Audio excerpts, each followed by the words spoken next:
বিধর্মীরা জানতে পেরেছিলেন মুসলমানের সবচেয়ে বড় শক্তি হলো নবী মুহাম্মদ। তাকে যদি ধ্বংস করা যায়, তাকে যদি ফিনিশ করা যায়, মুসলমানকে দুর্বল করা যাবে। তাকে ধ্বংস করতে না পারলে মুসলমানকে দুর্বল করা সম্ভব নয়। বন্ধু 557 খ্রিস্টাব্দে কি ঘটনা ঘটলো আপনারা একটু মনটা দিয়ে শোনেন। বন্ধুরে আমার, ইহুদিরা নবীজিকে নবীজির রওজা মোবারক থেকে বের করার জন্য তারা চেষ্টা করলো। আমার দিকে তাকান বন্ধু, আমাদের নবী গায়েবের খবর জানে বললে এক পক্ষের কিন্তু মাথা গরম হয়ে যায়, কিন্তু তারা জানে না নবী শব্দের অর্থই হলো অদৃশ্যের সংবাদদাতা। যিনি অদৃশ্যের সংবাদ গায়েবের খবর দিতে যিনি পারবে না, তিনি কখনোই নবী হতে পারে না। পয়গম্বর এইয়া তুমি জানি হুজুর, ঠিক না? আর জোরে অবাক লাগলো, কত বড় পীর সাহেব কারবালার মাসে ইয়াজিদের প্রশংসা করে, আর আমি বলি ইয়াজিদ ইজ ক্যারেক্টারলেস। ঠিক, পীর সাহেব ইয়াজিদের প্রশংসা করে কারবালার মাসে। আল্লাহর হাবিব কয় আল হাসান ওয়াল হুসাইন সাইয়্যিদ শাবাবি আহলিল জান্নাহ। রাসূল বলতেছে ইমাম Hasan and Hussain are the leader of younger people in জান্নাহ। আমার নবী বলতেছে যুবক, আজকে তোমরা যারা জান্নাতের বাগানে উপস্থিত হয়েছে তোমাদের জন্য গুড নিউজ। আমার নবী বলতেছে যেই যুবকেরা যৌবন কালে আল্লাহ রাসূলের সাথে প্রেম করবে, রাসূলের আহলে বাইতকে ভালোবাসবে, এর মধ্যে অন্যতম হলো ইমাম হাসান হুসাইন, তাদেরকে যারা ভালোবাসবে, আমার নবী বলেছেন উম্মত যুবকেরা তোমরা টেনশন করো না, তোমাদের জন্য জান্নাতের রিসেপশনে দাঁড়িয়ে থাকবে আমার দুই কলিজার টুকরা ইমাম হাসান হুসাইন। রাসূল বলেছেন ইমাম Hasan and Hussain two my flower in the world. আমার রাসূল বলেছেন ইমাম হাসান হুসাইন দুই ভাই হলো দুনিয়ার আমার দুইটা ফুল। সুবহানাল্লাহ। শাইখে ইমাম হাসান হুসাইন নিয়ে ওয়াজ না কইরা করে কি কারিনিয়া। যে ইয়াজিদের উপদেষ্টা ছিল সারজুন বিন মানসুর রুমি, যিনি ছিলেন একজন ইহুদি, তিনি দিনের বেলা বানর নাচাতো, রাতের বেলা মদের আসর বসিয়ে অসৎ নারীদেরকে নিয়ে ডান্সিং করত, তাকে নিয়ে প্রশংসা করে। ইহুদিরা কি আমাদের বন্ধু না শত্রু? আমার কথা না, আল্লাহ বলেছেন ইন্নাল কাফিরিনা কানু লাকুম আদুওয়াম মুবিনা। আল্লাহ বলেছেন the heretics are the eternal enemy of the believers. ঈমানদারদের প্রকাশ্য শত্রু হলো বেঈমান কাফিররা। ঠিক, সেই বেঈমান হল। দিকে তাকান, দয়া করে কথা বলবেন না। আপনারা যারা হজ করতে গেছেন নবীজির রওজা জিয়ারত করছেন নি? কথা কয় না। এহেন দাঁড়াইয়া সালাম দিলে কই বেদাত, আর হে নাকি বইসা সালাম দেয় ওইখানে কোথায়?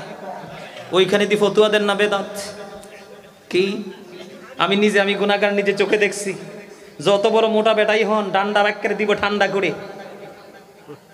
নবীজির কদমে যে দাঁড়াইয়ে দিতে হবে নবীজির কদমে সালামটা। তা আপনি যে বললেন আমি নবীকে ভালোবেসে দাঁড়াইলাম, সূরা ফাতির 9 নম্বর আয়াত আল্লাহ কি বলছেন? ওয়াতুআযিরুহু ওয়াতুওয়াক্কিরুহু। আল্লাহ বলেছেন help him and respect him, তোমরা আমার হাবিবকে সাহায্য করো, সম্মান করো। তো আমি তো নবীকে ভালোবেসে দাঁড়াইছি, সম্মান করছি, তোমার ভালো না লাগে তুমি করো না, কিন্তু আমাকে বেদাতি বলে অ্যাঙ্কার করেছো। তুমি তো আমাকে বেদাতি বলনি, তুমি নবীর সাথে বেয়াদবি করেছো। সাবধান হয়ে কথা বলতে হবে। সম্বোধন কাকে করে বলো? রাসূলকে। সহজ জিনিস নয়। যে আল্লাহ নিজে হাবিবের প্রেমে পড়ে সব করলো, সেই হাবিবের শানে কথা বলতে সাবধান। বন্ধুরে আমার, হৃদয়ের জানালা খুলে সবাই শোনেন। খেলা দেখেন বন্ধু, প্রত্যেক দিন তারা দিনের বেলা বুজুর্গ সাজতো, আল্লাহর ওলি সাজতো, পীর সাহেব সাজতো। দিনে তারা ঘর থেকে বের হতো না। তোমরাও শুনে রেখো, কি হতো না? দিনের বেলা তারা ঘর থেকে বের হতো না। মানুষ মনে করত এর চেয়ে বড় সুফি পৃথিবীতে আর কেউ নেই। এতটাই বুজুর্গ লোকের সুরত ছিল। এখন আমাদের মাঝেও কিন্তু এরকম সুরত দাঁড়িয়ে আছে।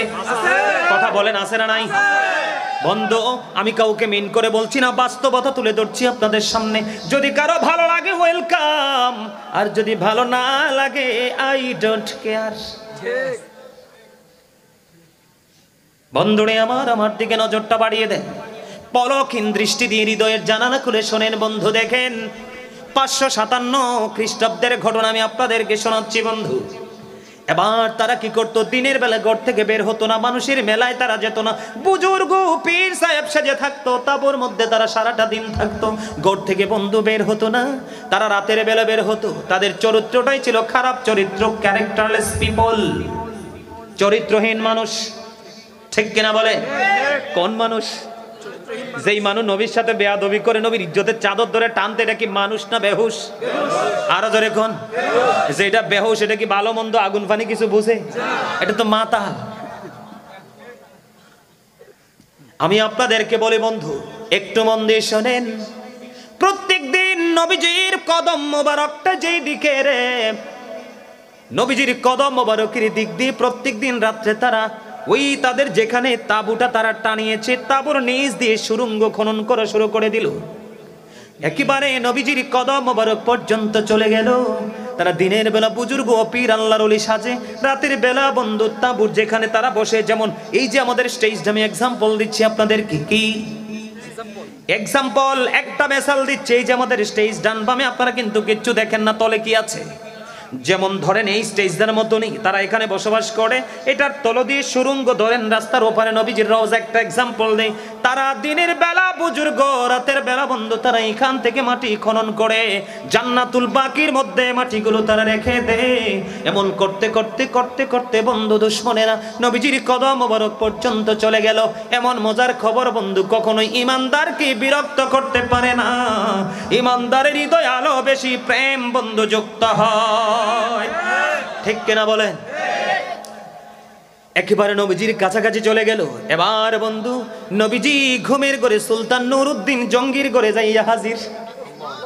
কোথায়?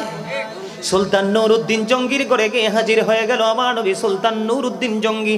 একে একে 3 দিন পর্যন্ত সে ঘুমন্ত ঘুমের ঘরে দেখতে পাইলেন নবীজি সুলতান নুরউদ্দিন জঙ্গির ঘরে গিয়ে হাজির। রে সুলতান, ও সুলতান, ষড়যন্ত্রের শিকার আমি নবী মুহাম্মদ, তুমি সেখান থেকে উদ্ধার করতে হবে।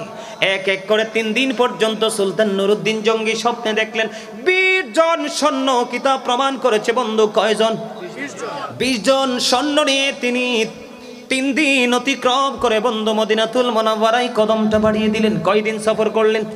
3 দিন তিনি রাস্তা অতিক্রম করলেন 20 জন সঙ্গী নিয়ে। মদিনায় এসে বন্ধু তিনি এলান করে দিলেন, তৎকালীন সময়ে প্রেসিডেন্টকে তিনি আমন্ত্রণ জানালেন, এই ইয়াং ম্যান, আঙ্গুল বরাবর 2টা টুপি ছাড়া, একটা আমার দিকে তাকায় হাসে, এখন হাসিটা একটু বাড়ছে, একদম নাক বরাবর চোখ চাইলেন। আমি কিন্তু ওয়াজ শেষ করে দিচ্ছি ভাই, ডিস্টার্ব করো না, মন দিয়ে শোনো। 3 দিন 20 জন সৈন্য নিয়ে 3 দিন সময় নিয়ে তিনি মদিনায় চলে আসলেন। কোথায়? মদিনাতুল মুনাওয়ারায় তিনি কদমটা বাড়িয়ে দিলেন। প্রেসিডেন্ট থেকে, প্রধানমন্ত্রী থেকে তিনি অনুমতি নিলেন। কয় কি অনুমতি? কয় আমি একটা পয়গাম নিয়ে এসেছি আপনার কাছে। কয় পয়গামটা কি? এই সকল মদিনাবাসীকে আমি গিফট করব।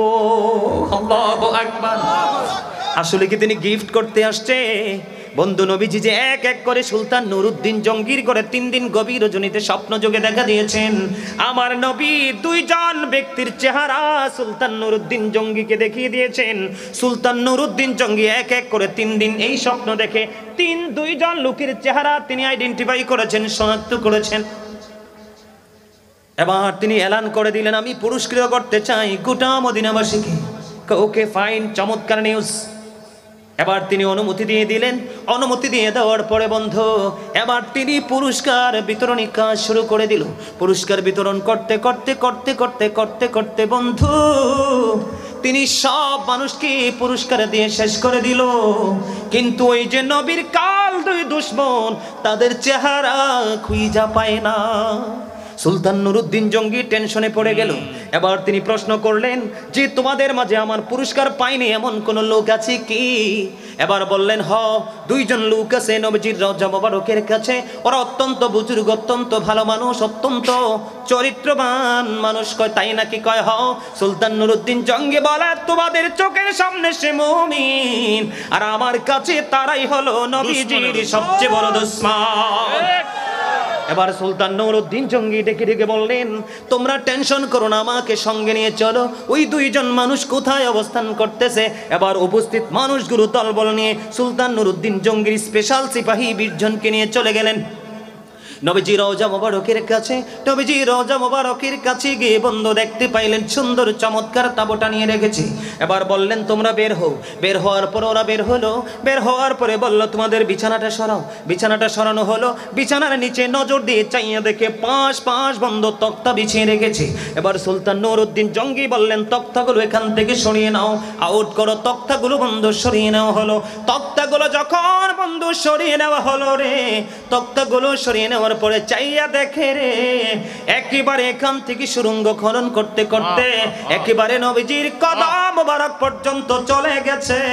আজকে যদি রাতটা সময় পাইতো তারা নবীজিকে রওজা মোবারক থেকে বন্ধু বের করে ফেলতো। বন্ধু আমার গায়ের পশমগুলো শিউরে উঠেছে রে যখন এই আসামি দুইটাকে শনাক্ত করলো সুলতান নুরউদ্দিন জঙ্গি। বন্ধু ওই নবীজির কদমে সেজদার মতো করে মাথাটা ঠুকে ঠুকে বন্ধু কান্না করতেছে। ইয়া রাসূলুল্লাহ, ইয়া হাবিবাল্লাহ, নবী গো, ও প্রাণের নবী, আমি সুলতান নুরউদ্দিন জঙ্গির যদি কোনো গুস্তাখি হয়ে থাকে, বেয়াদবি হয়ে থাকে, ক্ষমা করে দিয়েন গো। আমি আপনার সাথে কোনো গুস্তাখি করিনি গো নবী, আমি ক্ষমা চাই, আমাকে ক্ষমা করে দেন। বন্ধু নবীজির কদমে ধুকে ধুকে কান্না করতেছেন, দু চোখের পানি ঝরনার মতো পড়তেছে। ও বন্ধু কেন পড়তেছে? বন্ধু আজকে নবীর দুশমনকে তিনি শনাক্ত করতে পেরেছেন।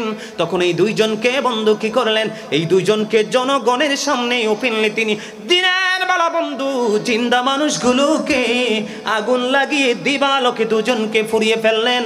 আপনারা যারা এখন মদিনাতুল মুনাওয়ারায় যাবেন, যাওয়ার পরে নবীজির রওজা মোবারকের চারপাশে দেখবেন সীসা ডালা দেওয়াল। বন্ধু এই সীসা ডালা দেওয়ালটা সুলতান নুরউদ্দিন জঙ্গি যখন দেখেছিলেন আমার নবীর সঙ্গে বন্ধু দুশমনি চলতেছে, বন্ধুরে আমার তৎকালীন সময়ে নবীর রওজার চারপাশে বন্ধু সুলতান নুরউদ্দিন জঙ্গি সীসা ডালা দেওয়াল করে দিয়েছেন। পৃথিবীর কোনো অপশক্তি যেন আমার নবীকে গায়েল করতে না পারে। আওয়াজ তুলে বলুন না সুবহানাল্লাহ।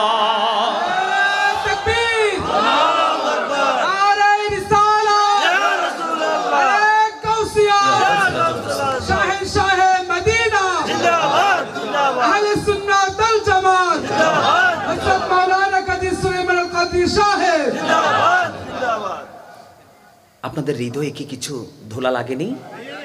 হৃদয়ে কি সাড়া দেয়নি? আঘাত লাগেনি?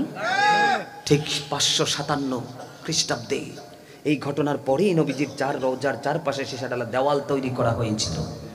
আর আজকে আমরা নবীর দুশমনরা যদি 500টা টাকা দেয়, একটু যদি মাছ কিনে দেয়, একটু যদি গোস্ত কিনে দেয়, একটু যদি মিষ্টি কথা বলে, আমরা পৃথিবীর লালসায় তাদের দিকে চলে যাই। একটা বেলা খাবার যদি খাওয়ায়, আমাদের মিলাদকে বেদাত বলে, আবার সেই বাড়িতে খাবার দাওয়াত দিলে দলবল নিয়ে খায়। আমি যেই জায়গাটাকে দেখতেই পারি না সেই জায়গাটাকে হৃদয় থেকে ঘৃণা করব। মুখে বলবো ভালোবাসি না, আবার সেই মুখ দিয়ে সুস্বাদু খাবারগুলো ভক্ষণ করব। এটাই হলো সবচেয়ে ভয়ের জায়গা। সম্মানিত উপস্থিতি, ফেরেশতারা কি দামি না? আরো জোরে বলেন দামি না? আপনাদেরকে প্রশ্ন করা উচিত নয়, সাধারণ আমজনতাকে কোনো প্রশ্ন করার ইখতিয়ার আমরা আলেমদের নেই। তারপর আমি বলছি, আপনাদের কাছে কি মনে হয় আরশ বেশি দামি নাকি নবীজির রওজা? সুবহানাল্লাহ, আরশের চাইতে দামি আমার নবীজির রওজা মোবারক। আরশের মাটি শায়েখ আব্দুল হক মুহাদ্দিস দেহলভী রহমতুল্লাহি আলাইহি, ওনার পায়ের মধ্যে ব্যথা, প্রচন্ড ব্যথা। একের পর এক ডাক্তার আসতেছে, কত ট্রিটমেন্ট, ওনার পায়ের ব্যথা ভালো হয় না। তখন তিনি চলে গেলেন নবীজির কদম মোবারকে। নবীজির রওজা মোবারক থেকে ধুলি লাগিয়ে যখন ব্যথার জায়গায় মেসেজ করে দিল, সঙ্গে সঙ্গে তার এই বিমার থেকে, ব্যথা থেকে সে মুক্তি পেল। আর একটা মজার কথা বলবো, मलाइका लगाते हैं आंखों में अपनी सब और खाक मज़ारे मदीना। मलाइका लगाते हैं आंखों में अपनी सब और खाक मज़ारे मदीना। जोरे जोरे अल्लाहु আকবার। বন্ধু যুবক তোমাদেরকে বলছি, দাড়ি ফাঁকা আমার মুরব্বি বাবাদেরকে বলছি গো, ফেরেশতারা নবীজির রওজা মোবারক, পবিত্র রওজা মোবারকের ধুলি সকাল টু সন্ধ্যা কন্টিনিউ তাদের চোখের সুরমা হিসাবে ব্যবহার করছে আর নিজেকে ধন্য মনে করছে। কারা? কি মনে করেছেন নবীজির রওজার ধুলি মোবারক ফেরেশতারা সুরমা হিসাবে কন্টিনিউ ব্যবহার করছে, নিজেদেরকে ধন্য মনে করছে। সেই নবীর উম্মত আমরা, সাবধান হয়ে যান। নবীকে প্রাণের চেয়ে বেশি ভালোবাসবেন, হৃদয় উজাড় করে নবীকে ভালোবাসবেন। সেই ভালোবাসাই আপনাকে লক্ষ্যে পৌঁছে দেবে। যে নবীকে ছোট করবে, নবীকে ইজ্জতের চাদর ধরে টান দেবে, মিলাদ পড়া নবীর ভালোবাসা। কি করা? নবীকে দাঁড়িয়ে সালাম দেওয়া নবীর ভালোবাসা। আর নবীকে নূর বললে অনেকেরই মাথা গরম হয়ে যায়। পৃথিবীর কোনো আলেম একটা আয়াত দেখাতে পারবেন না যে এই আয়াত আল্লাহ বলছে নবীরে মাটি দিয়ে বানাইছে। আরে নবী যখন হইছে তখন তো কোনো কিছুই ছিল না, নবীর পরেই না সব হইছে। কি কত রকমের কথাবার্তা নবীকে নিয়ে হচ্ছে, সাবধান থাকবেন। নবীকে নিয়ে যে কেউ যদি বিরূপ মন্তব্য করে তখন তার আর ঈমান, পাহাড় পরিমাণ আমল করলো সে আমলটা কাজে লাগে না। লাগে? সম্মানিত উপস্থিতি, অনেক কথা বলেছি, ভাবছিলাম 1 ঘন্টা আলোচনা করেই আলোচনা শেষ করে দিব। কি কয়? আপনাদের পছন্দ আছে? বলেন তো কোন গজলটা গাইবো?